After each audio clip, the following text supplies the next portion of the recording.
Alright guys, I'm Bob. Welcome to the Math channel. But today, same thing, I'm not going to talk about math, but I am going to talk about Excel.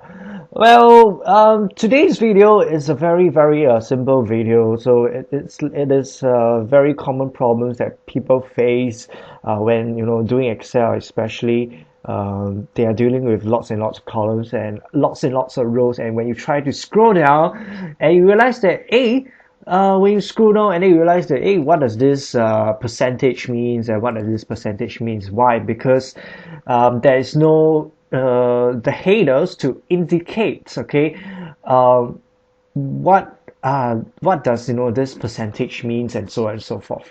Well, so in order to actually solve this problem, okay, what we need to do is to actually lock, okay, the first row, so that as you scroll down itself, the headers itself will still stay there, and you will know what does each column actually means, especially when there are so many percentages and it go like crazy, and I usually forget which row, which column, what does it mean, right?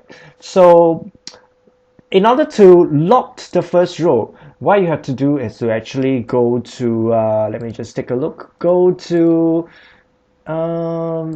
view. All right, go to view. Okay, after you have go to view, look at my cursor, it says freeze paint. Okay, you need to freeze paint, and there's quite a few options. All right, freeze paint, the first option, freeze paint, basically means that you can actually lock several rows, so that as you scroll down itself, the rows doesn't disappear.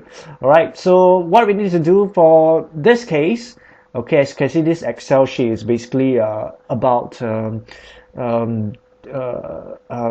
the stocks itself, the different kinds of REITs, as well as the last price, the change percentage, the dividend, and the free cash flow, so on and so forth. All right, so the important thing is I click on freeze top row.